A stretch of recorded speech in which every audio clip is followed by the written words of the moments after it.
რას გეტყვი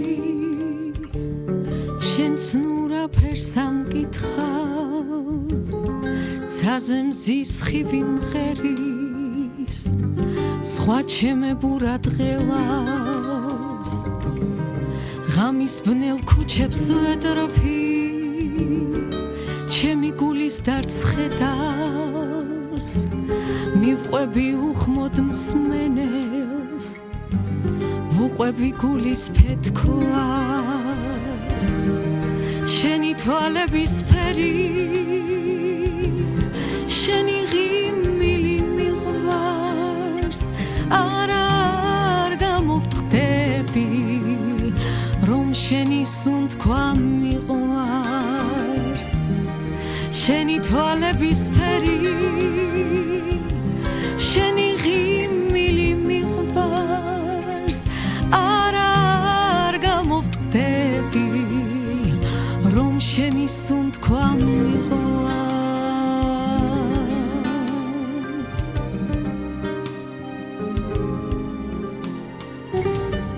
სიჩუმეც უხმოდ მღერის თითქოს ვერაფერს ხვდება ჩემი თვალები გეტყვის ბაგე ვერ გამოტყდება შენი თვალების ფერი შენი ღიმილი მიყვარს არ გამოვტყდები რომ შენი სუნთქვა მიყვარს შენი თვალების ფერი შენი ღიმილი მიყვარს არ გამოვტყდები რომ შენი სუნთქვა მიყვარს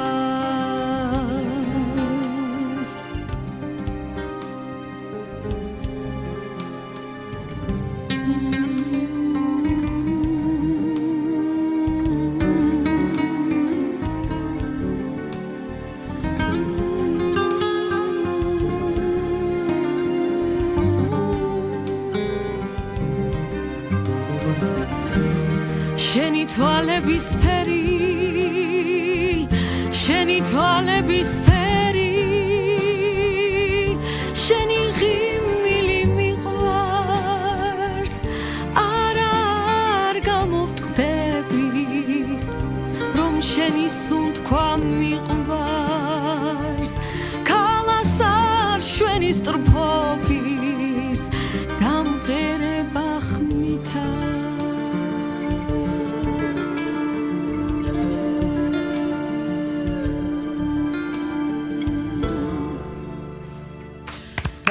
Bravo, სიყვარულით ნამღერი ჩვენი სტუმარია თამარა ალადაშვილი თამუნა უსაყვარლესი ადამიანი არაჩვეულებრივი ლამაზი ნიჭიერი დიდი მადლობა რომ აი ესეთი ლამაზი ჰანგებით შემოხვედით ჩვენ სტუდიაში თამუნა და რაც შეეხება ზოგადად თქვენ შემოქმედებით გზას მართლაც სულ აი სიმღერა სულ მუსიკასთან ნაზიარები და თავარი გზავნილი ასეც დავაანონსეთ მიშა ხო არის ამ გოგონასი ქალბატონის სიყვარული. და მუსიკას და ტექსტის თქვენი იყო. კი ბატონო, ორივე ავტოშენსრულებელი. და ხა იმდენი კომპლიმენტი შემიძლია თქვა არ დასრულდება ეს დაუსრულებლად ვისაუბროთ. კი ბატონო, დავიწყოთ და რაც შეეხება ხო შემოქმედებით გზას ფაქტურად ბავშვობიდან დაიწყო ეს ყველაფერი, ამაზე ვისაუბრებ, თუმცა აუცილებლად უნდა აღვნიშნოთ ურსა, გორდელა, თორდა, მოკლედ ანუ არაერთი პრიზი, არაერთი ჯილდო, თან მხატვარით. მოკლედ თამუნა, მოდი დავიწყოთ ბავშვობიდან. ბავშვობიდან ვიყავი აქტიურად ჩართული სკოლის პერიოდიდან. 7 წლიდან სკოლის ასე ვთქვათ ღონისძიებებით დაწყებული ჰამლეთ გონაშვილის სახელობის ხელოვნების წყნეთის ხელოვნების სკოლა მაქვს დამთავრებული. პარალელურ რეჟიმში ხიშვილების სკოლა სტუდია. მე ქორეოგრაფის დიპლომიც ავიღე, აღმოჩნდა რომ ქორეოგრაფიულიც მინდოდა, მაგრამ მერე იყო გორდელა, რომელშიც ჩემი ცხოვრება საერთოდ სხვა კუთხით სასწაული ჯგუფი ნამდვილად ჩემი კომპლიმენტები თქვენ ნამდვილად გორდელას ყველას. გორდელა იყო, მერე აღმოჩნდი საქართველოს ტექნიკურ უნივერსიტეტში, სადაც ურსას ხელმძღვანელი ვიყავი, სახელის ავტორი და პირველი კონცერტის შემოქმედი. კი. იმ დღეს მე და დედა ჩემმა სხვათა შორის დედამ მითხრა, რომ მახსოვსო ზუსტად ის ღამეო, შენ რო დილის 7 საათამდე დაახლოებით ვეძებდი სახელს, აი წიგნები მქონდა გადმოლაგებული და მინდოდა რომ რაღაცა ისეთი სახელი დამერქმია, მარტივი, ღირსეული, თან ბიჭებს, რა თქმა უნდა, ქართულის იქით არასდროს არ მივდიოდი ხოლმე, იმიტომ რომ მაქსიმალურად ვცდილობდი, რადგან ქართული ინსტრუმენტები უნდა გქონოდა და მე აღმოჩნდა რომ ძალიან ნიჭიერი ბიჭი კობა ძალიან ძლიერი გიტარისტია, ბას-გიტარისტი და დავამატეთ ასე ვთქვათ, როგორც არ გვქონდა კონტრაბასი, მაშინ ქართული დაბალი ბანი, ჩონგური დაბალი ბანი ასე ქვია ამ ინსტრუმენტს, ჩვენ ვეძახით ქართულ კონტრაბასს. კი ბატონო. და რადგან ეს ინსტრუმენტი არ იყო ამისთვის რომ ბასი შეგვევსო, ასე ვთქვათ, დავამატეთ ბას-გიტარა და აი ეს ძალიან მაგარი ბიჭები, როგორ მახსოვს გიორგი ძოწენიძე გასაუბრებაზე რომ მოვიდა თავიდან გიორგი გრიგალაშვილი კიდევ ძალიან მახსოვს ყველა დეტალი ისე რომ აი გათენებამდე მივდიოდი თითქმის რომ კონცერტი მოგვემზადებით. 2 კვირაში სოლო კონცერტი ჩავატარეთ და ეს იყო მაშინ სრულიად წარმოუდგენელი რამე. ძალიან მაგარი გოგონაც ყავდა ერთი, ისიც სოლისტი იყო. თავიდან ანუ პირველი კონცერტი ასე ვთქვათ, მეც ურსელი ვიყავი და მე აღმოჩნდა რომ გორდელას იმდენად აქტიური ცხოვრება ქონდა რომ გადავედი მთლიანად გორდელაში. და ბედნიერება უსაზე საუბრობ ესეც სიყვარული. კი, რა თქმა უნდა. უკვე ძალიან საამაყო. გორდელა სხვა არა ჩვეულებრივი გოგონები. თან როგორი რეპერტუარი ქონდათ, როგორი საოცარი ეს ფოლკი და ამ დროს თანამედრო, ანუ მოდერნიზებული ფოლკლორი ასე. თან გეგონება თითქოს ეს ჩვენი იყო რა, ისე მღეროდა. კი, ნამდვილად, აი ორგანული იყო ყველასთვის. ჩვენი ხალხური სიმღერა იყო თითქოს. კი, მაგრამ თან რაღაცა სხვანაირად იყო და მადლობა თამაზ მამალაძეს, რომ აი ეს საოცრება შექმნა. გორდელა მართლა იმ პერიოდისთვის აღმოჩენა იყო ყველასთვის. თან გოგონები იმდენად წეღან ვამბობდით კიდეც რომ იმდენად ბუნებრივები ვიყავით, იმდენად გვიყვარდა ეს ყველაფერი. ეს არ იყო მარტო საქმე. გამოჩენა უკვე თავისთავად ქმნიდა რაღაც ერთგვარ ატმოსფეროს. ანუ ფაქტიურად სიმღერის დასაწყისი. ძალიან კარგად გრძნობდა. უვერტიურა იყო ფაქტიურად გამოჩენა. ნამდვილად და მადლობა თითოეულს, ვინც აი ასეთი საოცარი ხასიათი შექმნა, რასაც დღეს გორდელა ქვია. აი თქვენ და ინსტრუმენტები, რა თქმა უნდა, ხო ვოკალზეც ვისაუბრებთ, ხატრობაზეც ვისაუბრებთ, აი ყველა ინსტრუმენტს ვფლობთ, ანუ ყველაზე უკრავდით. ჩიბონის გარდა ყველა ინსტრუმენტს ვფლობ. ჭიბონზე ეს ჩემი ეს იყო რაღაცა სპეციფიური დასაკრავი ინსტრუმენტია, ჩასაბერია, თან აქვს სპეციფიური სუნი. ჩვენ აი ის ძალიან ისეთი იყო რა, რომ სოფომ შეძლო და ქეთიმ შეძლო, რომ ეს ყველაფერი ასე ვთქვათ გაეძლოთ. ძალიან მიხარია, როცა ქალი აი ამ ინსტრუმენტზე ესე გემრიელად უკრავს და ყოჩახ გოგონებს. და სხვადასხვა თქვენ მანსამბა განაპირობა აი ამ ქართული ინსტრუმენტებისადმი ახალგაზრდების ინტერესი. მინდა თქვა, იმიტომ რომ ის ჟღერადობა, რასაც თქვენი შესრულებით ისმენენ პატარები, თან ამ თანამედროვე სიმღერებს, ანუ ინტერესი გაჩნდა და ბევრი დადის უკვე ამ ინსტრუმენტებით ბავშვები. ნამდვილად. დღეს აი ყველა ნაბიჯზე საბავშვო სტუდია გაიხსნა, მართლა ძალიან მიხარია, თუმცა აქაც არის რაღაცა ნიუანსები და რაღაცა დეტალები, რომლებიც უნდა ასე ვთქვათ გაითვალისწინონ იმ ხელმძღვანელებმა, იმ ადამიანებმა, ვინც ბავშვებს ეხებიან, რომ აქ არ მოხდეს გემოვნების დეგრადირება, ასე ვთქვათ. იმაში რა ხეთ ამასობაში თორდაზეც, მაშინ ბავშვობას მე დავუბრუნდები, თუმცა ახლა ლოგიკურია თორდაზე გავაგზელოთ საუბარი.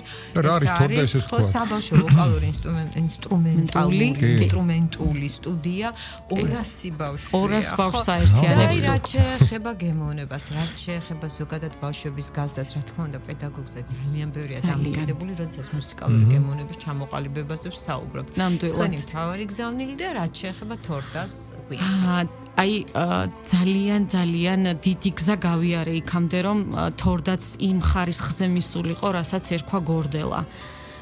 იყო პერიოდი, რომ აი როგორც გორდელა უნდოდათ სცენაზე, ისე უნდოდათ თორდა. და ამაზე დიდი ბედნიერება ხელმძღვანელისთვის არაფერი არ არის. ბავშვებში ამ ხარისხს რომ მიაღწევ და თუმცა ამის უკან იდგა ძალიან ბევრი წინააღმდეგობა იმ მხრივ რომ ბავშვები მოდიოდნენ და აი ძალიან ჩემთვის მიუღებელი რეპერტუარი უნდათ რომ ესწავლათ. მე მიწევდა ამაზე ბრძოლა და შრომა რომ ჩვენთან ეს აკრძალულია. დღეს მაქვს სიმღერები ბავშვებმა იციან რომლებსაც არ დავასახელებ ახლა პირდაპირ ეთერში. ამ სიმღერებს ჩვენ არ ვსწავლობთ. აქ არის უკვე დასმული ბეჭედი, კი? თუ გვინდა რომ ჩვენ გქონდეს ხარისხი, მით უმეტეს აქ როცა განსხვავება ძალიან დაიკარგა რა არის ფოლკლორი, რა არის მე არ ვეძახი ჩემს ანსამბლს ფოლკლორულ ანსამბლს, ვეძახი ვუწოდებ ვოკალურ ინსტრუმენტულ ანსამბლს, იმიტომ რომ ვოკალის არის და ინსტრუმენტის კი რა თქმა უნდა, მაგრამ დღევანდელობაში ფოლკლორს ეძახიან აი ამ ბავშვების კონკრეტულ ჯგუფებს, რომლებიც უკრავენ ფანდურზე და სხვადასხვა ინსტრუმენტებზე, მაგრამ ეს არ არის ფოლკლორი, ეს არის საავტორო სიმღერები, რომლებიც დღეს რაღაცნაირად აი ამ ფორმით მოვიდა ჩვენამდე და უნდათ რომ ესე იმღერებოდეს. მაგრამ ეს არ არის ფოლკლორი. ხალხურ საკრავებზე შესრულებულია. ესეც მაინც თანამედროვე საკრავებია, იმიტომ რომ ორკესტრისთვის არის. ეს არ არის რაღაცა დიატონური ფანდურები. ეს არის უკვე კლასიკური ფანდურები, რომელიც საშუალებას გვაძლევს დღევანდელი თანამედროვე ნებისმიერი სიმღერა უკვე არ აქვს მნიშვნელობა, ქართულია, უცხოენოვანია, შეგიძლია რომ შეასრულო. აქედან გამომდინარე ეს არ არის ფოლკლორული ანსამბლები. ესენი არიან ვოკალური ინსტრუმენტული ანსამბლები. მე მინდა ინსტრუმენტთან დაკავშირებით დაგისვათ შეკითხვა.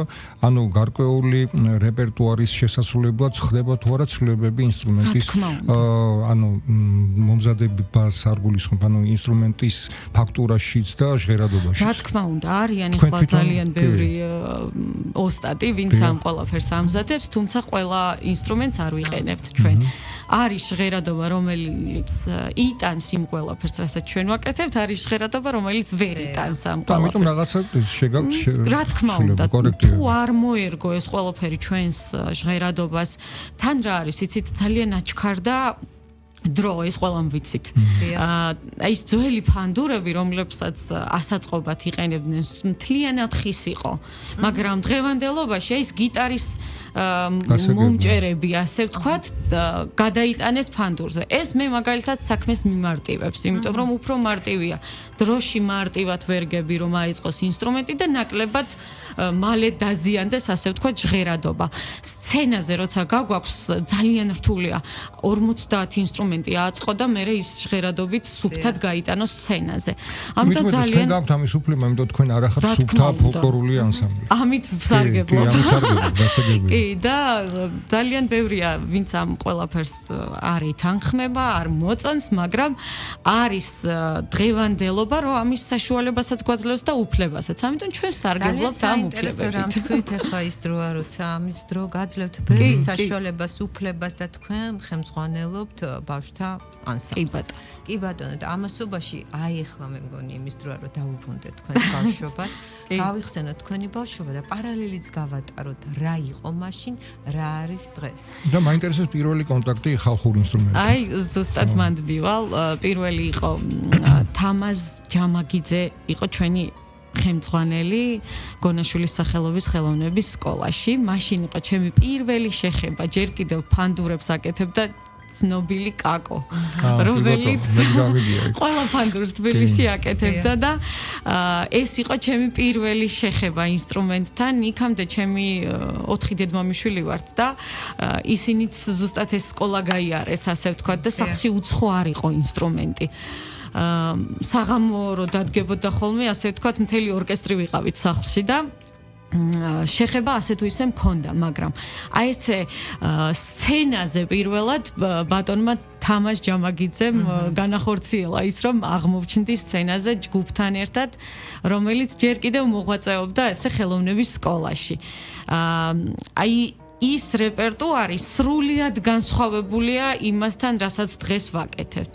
თუმცა ის ანიბანია, ასე ვთქვათ, რომელიც მაშინაც იყო, აი ეს აკორდული სისტემა, ნოტები, ყველაფერი ბევრმა ხელმძღვანელმა მართალი რომ გითხრათ დაივიწყა და არ ეხებიან რაღაცა ციფრებზე გადავიდნენ.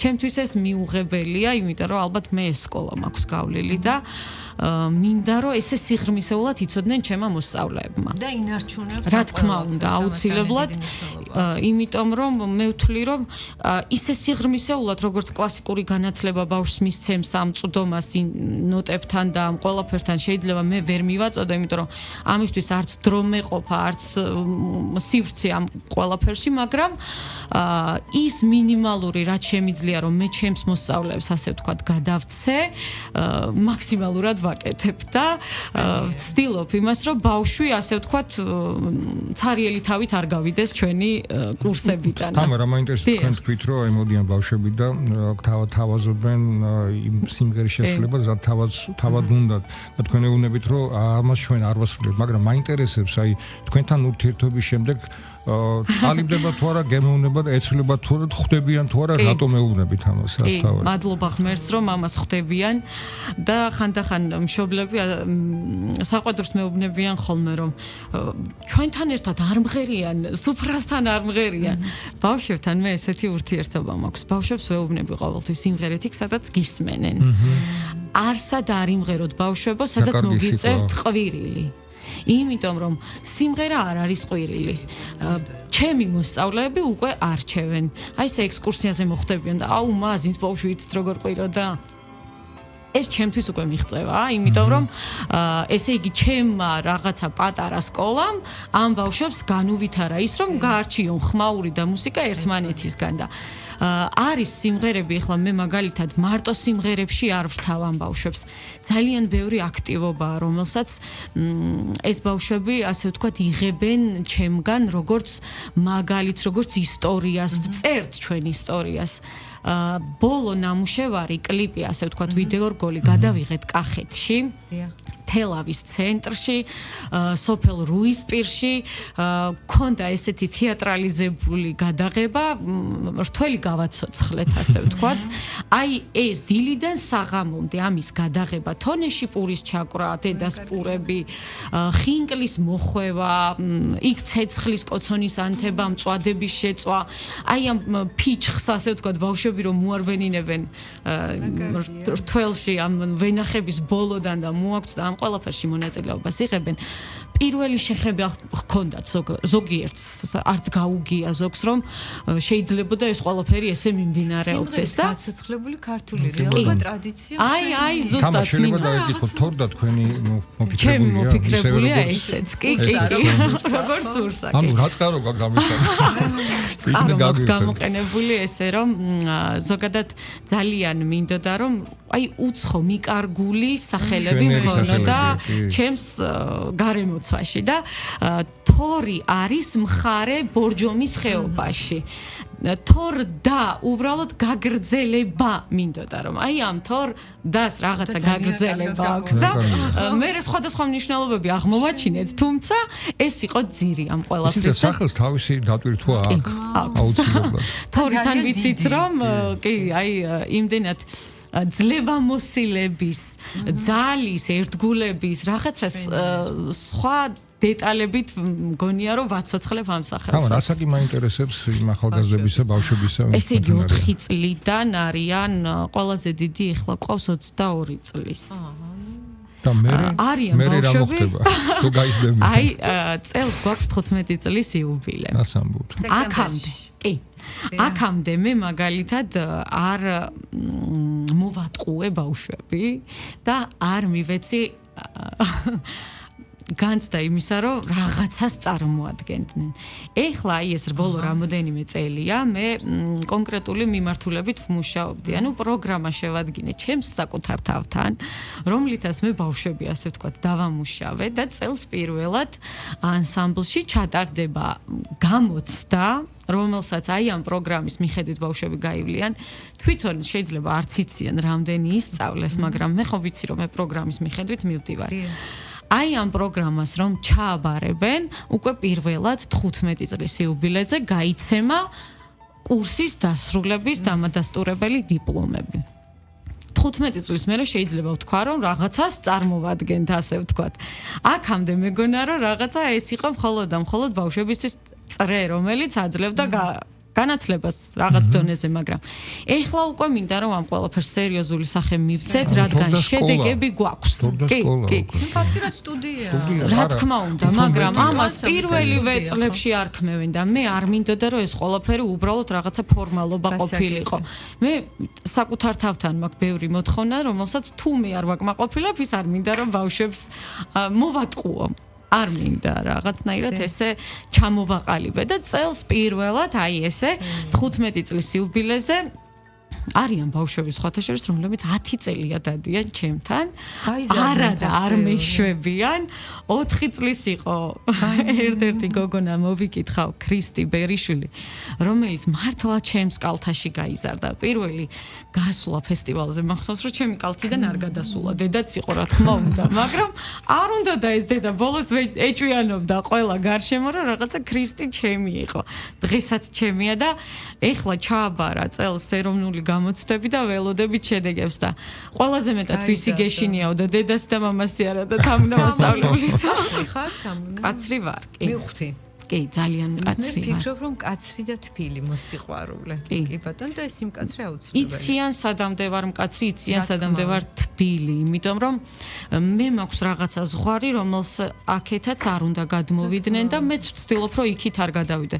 ბავშვებს ყველაზე დიდი პატივისცემა ჭირდებათ და ყველაზე დიდი მაგალითი ჭირდებათ, როცა შენ გიყურებენ, შენ თუ არ აძლევ იმ მაგალითს, რომლითაც მე უნდა იცხოვრონ, ტყუილია სიტყვების, ასე ვთქვათ, რა ხარუხი არის ტყუილი.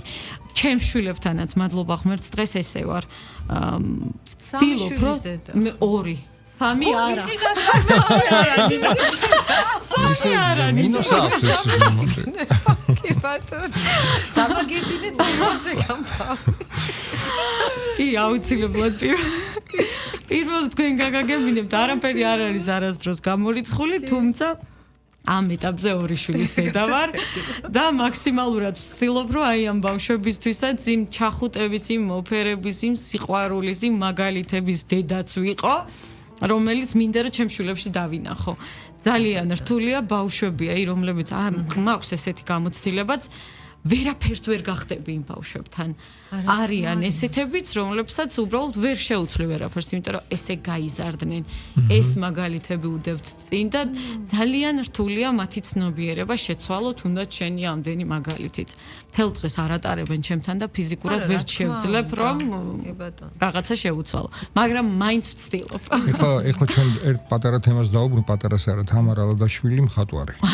და ანუ ეს ისეთი მომენტია, ანუ ფერწერაში თან ძალიან ბევრ გამოფენაში გაქვთ მონაწილეობა და ძალიან პოპულარული ვიზანდებით ამ სფეროში და ესეც ბავშვობიდან დაიწყო. ეს ბავშვობიდან მხოლოდ სიყვარული და ინტერესი იყო, რა თქმა უნდა. სკოლაში ერთი გაკვეთილი მქონდა ხოლმე კვირაში და ერთი სული მქონდა, რომ ხატვის გაკვეთილი მქონოდა, რომ რაღაცა პატარა მესწავლა. თუმცა ინტერესი იმდენად დიდი იყო, რომ საღამო დროს, როცა სახლში გაკვეთილებს მოვუღებდი ხოლმე ბოლოს, მე ვიჯექი და ფანქარში ვხატავდი. ძალიან მაინტერესებდა აი ესკიზები, ასე ვთქვათ, მოდელები მქონდა დახატული და თაროებზე მელაგა ესე და დედა ჩემი უმეჭხებოდა ხოლმე, რომ რადგინდა ეს ნაჭღაპნები გადაყარე ამდენი ხო არ შეიძლება გელაგოს, მაგრამ ჩემთვის ის ძალიან დიდ მნიშვნელობას ატარებდა.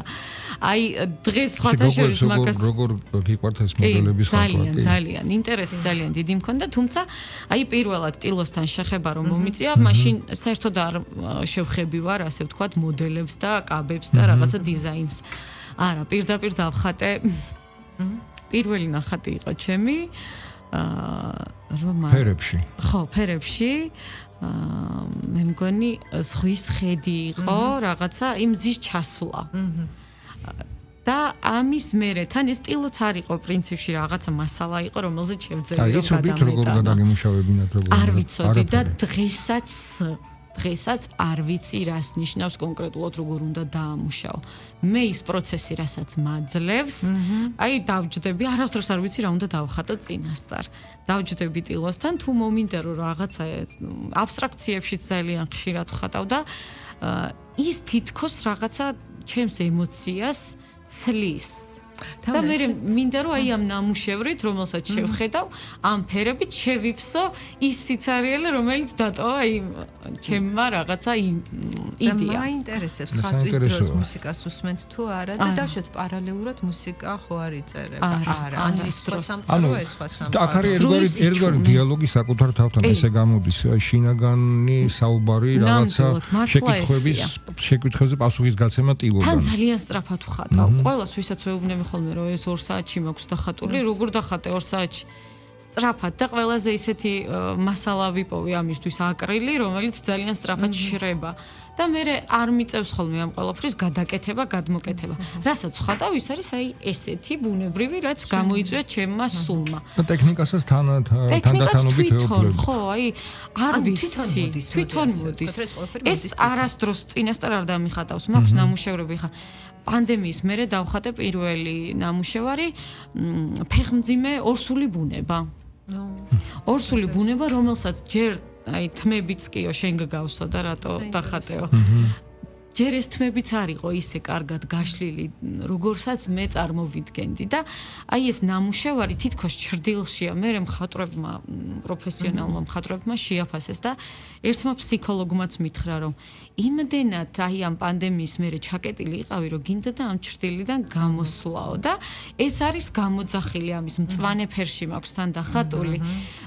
აი უკან ხედავ, რომ რაღაცა თითქოს ნისლია, მაგრამ აქ ერთი ადამიანი ხის სახით ცოცხლდება, რომელიც თან ფეხმძიმეა და რაღაცა ახალ სიცოცხლეს მარტო თავის თავს არ აცოცხლებს, აცოცხლებს კიდევ ახალს. ფსიქოლოგიური მდგომარეობა. ხო, ეს ალბათ ესეც იყო და მადლობა ღმერთს, რომ აი ამ პანდემიის დროს იმდენი ნამუშევარი შეიქმნა თელავის ისტორიულ მუზეუმში, ჩემი პირველი პერსონალური გამოფენაც ჩატარდა და ამის მერე ხო ჯგუფურ გამოფენებში ბევრში მივიღე მონაწილეობა. მე ამერიკაში სხვათა შორის იყო შემოთავაზება, რომ ჩემს სოლო კონცერტთან ერთად ყოფილიყო ჩემი ნახატების გამოფენაც. გავაკეთეთ ყველაფერი იმისთვის, რომ წაგვეღო, მაგრამ მისულებმა აეროპორტში ეს ნამუშევრები ვერ წავიღე, იმიტომ რომ ჩარჩოს გარეშე უნდა ყოფილიყო თურმე და ამიტომ ვერ შევეგუე იმ მომენტს, რომ შეიძლება და ეს დამეზიანებინა იმ მომენტში და დავაბრუნე სახლში. თამუნა და ამასობაში აუცილებლად უნდა აღვნიშნოთ 50-მდე საავტორო სიმღერა გაქვთ. შემდეგ 2016 წელს საუკეთესო ავტორ-შემსრულებელი ლიდერგალთა საზოგადოება, საუკეთესო ავტორ-შემსრულებელი 2022, მოკლედ ჩამონათვალი ძალიან დიდია. ოსკარ შინდლერის აკადემიის ოქროს დისკი, შემდეგ ზიბერტ European Folk 2023 გამარჯვებული. პერსონა საერთაშორისო გამოფენებს მოკლედ იმდენი ნამუშევარი. ერთი ფუნქციაა თიანად. ძალიან ბევრი და ნახეთ რაც შეეხება ანუ მუსიკალურ ჯილდოებს, აი ყველაზე მნიშვნელოვანი რომელი იყო? მუსიკალური ჯილდო ყველაზე მნიშვნელოვანი შეიძლება არის ბანალური, მაგრამ არის ხალხის სიყვარული. არიან ადამიანები, რომლებისთვისაც ჯილდო უფრო მნიშვნელოვანია, თუმცა ჩემთვის მე შემიძლია ნებისმიერი ჯილდო ჩავდო ასე ვთქვათ, დავაკონსერვო, მაგრამ ხო ხან დაკონსერვება კიდე უკეთესია. თაროზე დაინახავ მაინც რომ იგდევს, მაგრამ არის მომენტი, როცა თუ ადამიანებს აღარ უყვარხარ, ან არ უყვარხარ და შენ ცდილობ რომ აი ამ რაღაცეებით დაიმკვიდროში, ხო, ეს ჩემთვის სისულელია და მადლობა თითოეულ ადამიანს, ვინც აი ესე ქუჩაში მხვდებიან ხოლმე და იმ დღეს ჩემი მეუღლე იძახის ძლივს გამოგაცალე ხელიდანო და ამაზე დიდი ბედნიერება შემოქმედისთვის არ არსებობს. რაც არ უნდა გავაკეთო, როგორც არ უნდა შემიფასოს ვიღაცამ და რა ჯილდოც არ უნდა მომცენ, თუ ხალხი დაგივიწყებს, ის ყველაფერი დამთავრებულია. ამიტომ მართებულიც იყო ჩვენი ანონსი, რომ მთავარი გზავნილი სიყვარული და უკვე გადაცემა სრულდება და აუცილებლად ხო სამომავლო გეგმებზე ძალიან მოკლედ სექტემბერში ვიცი რომ სექტემბერში მივდივართ თქვენი სიმღერით უნდა დავასრულოთ ეთერი. კი ბატონო, ამ სიმღერაზეც ვიტყვი ერთ-ორ სიტყვას. ეს სიმღერა შექმნილია ისრაელში, ჩემს მეგობრებთან ერთად დუეტი მანძილი, რომლებმაც იქ აი ესეთი ივრითული ტექსტიც კი დაურთეს ამ სიმღერას. ქართული ტექსტი მთლიანად მე მეკუთვნის, მაგრამ ნესტორ ჭეიშვილს მოვიკითხავ, მან შექმნა ეს ტექსტი ჩემთვის. მე იმდენად გაჰიტდა და მილიონობით ნახვა ჰქონდა სოციალურ ქსელებში, რომ ჩავწერეთ კიდეც და არის აი ამ სახით, რომელსაც დღეს ცოცხლად შევასრულე. გაგლებ. ძალიან დიდი მადლობა. სამომავლო გეგმები 15 წლის იუბილე იწყება თორდასი და ეს არის სექტემბერში გავხსნით ბარსელონაში ძალიან მაგარი კონცერტით მამულიშვილთან ერთად და ჩემს ანჯელას მოვიკითხავ ბარსელონაში, რომელიც თავის ანსამბლთან ერთად გვხვდება და ყველა ემიგრანტს მოვიკითხავ დიდი სიყვარულით, იმიტომ რომ ეს ადამიანები საქართველოს აცოცხლებენ საზღვრებს გარეთ და ჩვენ უფლება არ გვაქვს რომ მათ არ მოვეფეროთ. და დიდი მადლობა იმ სიამოვნებისთვის, რომ თქვენთან საუბარში მივიდეთ. გაიხარეთ, მადლობა თქვენს გესურვებთ. გელოდებით უკვე სექტემბერში. სიამოვნებით. თუმცა მანამდე მოვისმინოთ კი ბატონო. სიმღერა პირდაპირ ეთერში ფონოგრამის გარეშეა.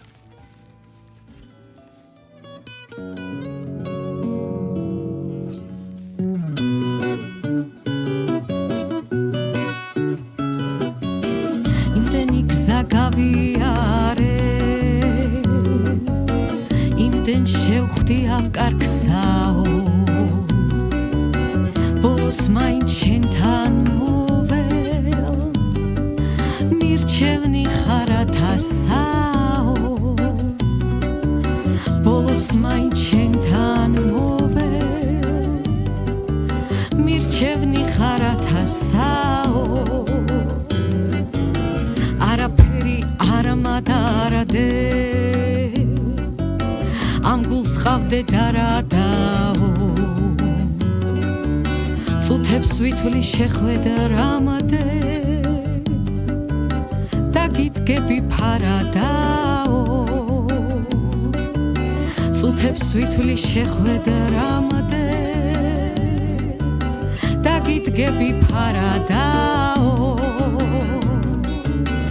არავინ არ დამიჯერებს ისეც გეტყვით ამბავსაო მე მზესავით თვალებს შევხვდი და დაბრმავებს ავთვალსაო მე მზესავით თვალებს შევხვდი და დაბრმავებს ავთვალსაო ავარდი მერხაკი მკოლკახ გდოლი ვეხი ბასტიოთ ხაკოლაშანი ვიახშავქშია და ლეიადი მახგიშაკ მოპერახ ბაგანი ვიახშავქშია და ლეიადი მახგიშაკ მოპერახ ბაგანი არავინ არ დამიჯერებს ისეც გეტყვით ამბავსაო მე მზესავით თვალებს შევხვდი და დაბრმავებს ავთვალსაო მე მზესავით თვალებს შევხვდი და დაბრმავებს ავთვალსაო არავინ არ დამიჯერებს ისეც გეტყვით ამბავსაო მე მზესავით თვალებს შევხვდი და დაბრმავებს ავთვალსაო მე მზესავით თვალებს შევხვდი და დაბრმავებს ავთვალსაო დაბრმავებს ავთვალსაო დაბრმავებს ავთვალსაო